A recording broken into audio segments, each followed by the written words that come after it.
would you live in London if you won the lottery? Would it be Soho, Bloomsbury, Camden Town, Kensington, Shoreditch? I'm very clear about the fact that Covent Garden is my favorite neighborhood in the world. However, it is not the place that I would pick to live if money wasn't an issue. I did live there the first time I moved to London. It was going to the study abroad program at Florida State University. Since then, renting flats and buying houses has become a lot more expensive in London. Now, Covent Garden definitely has amazing restaurants and theater and tons of other things to do, but it's a really popular touristy area in London that after a while would drive me nuts. Since my husband and his entire family were born in North London, I'm probably a bit biased. So those of you who live in or are from South London, you can have a proper go at me in the comments. I'm always eager to learn.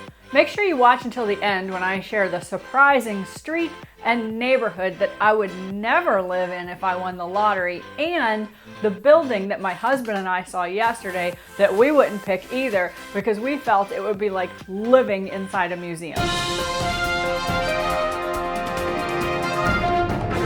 In order of preference is number 5, Highgate. That's where George Michael, Sting, and Kate Moss have had houses. It's a little bit more of a suburban vibe, and I think maybe they picked it because they could have a proper house and a garden and perhaps more privacy. Number 4 is Hampstead. I've worked in Hampstead, and Mr. Sonny's father was actually born there. It might be a little bit like Long Island because it's a little bit more residential and family friendly. It's also known for having really good schools. Celebrities that have lived in this area are Boy George, Ringo Starr, Ricky Gervais, Emma Thompson, Jeremy Irons, and Liam Gallagher. For number 3, I pick an area not far from Hampstead, and that is Primrose Hill. This is a very popular area for Americans to live in London, and some of the celebrities who have lived there are Jamie Oliver, Daniel Craig, Jude Law, and Gwyneth Paltrow. Next for me would be Mayfair. The restaurant scene in Mayfair has really grown over the years, and now it's just an absolute luxury foodie heaven. You can also find great shopping on Bond Street and of course the Ritz Hotel, and you cannot beat the proximity of Mayfair to Hyde Park. My top choice for where I would pick to live in London if money wasn't an object is Marley Bone. I think the high street rocks. There's great pubs and restaurants and some shopping. It's also pretty close walking distance to Regent Street. And you'll find that people who are visiting London for the first time don't really know about Marley Bone. So I feel that makes it less crowded and definitely quieter in comparison to other neighborhoods in central London. Pin, like, and share this video if you found it valuable. And now for the neighborhood where I would never live in London. And in fact, my husband did live there when he was a small child, and that is Chelsea. For those of you not familiar with Chelsea, you might be able to compare it to Beverly Hills. I just never really enjoyed going to King's Road, which is, I guess, the equivalent of Rodeo Drive. I also wouldn't choose to live on the Bishop's Avenue, which is the most expensive street in London and referred to as Billionaire's Row.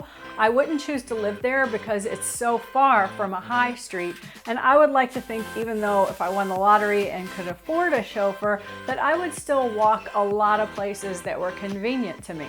However, if I won the lottery, I certainly wouldn't miss riding on London's Underground.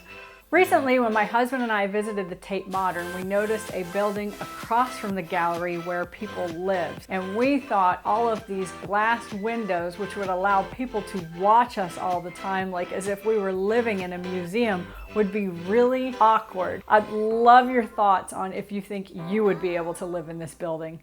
What I think would be really fun is those of you living in London like me or really familiar with London, if you put in the comments the neighborhoods that you would pick to live in if you won the lottery. Also, what would be cool is if there are celebrities living in London that I missed in the neighborhoods that I mentioned, throw their names in the comments below too. If you're visiting London or planning to move to London, also use the comment area below to ask me or anyone who watches the Sunny News questions about the experience, and make sure you subscribe so you don't miss any future news, tips, and advice about London. As always, thank you for watching.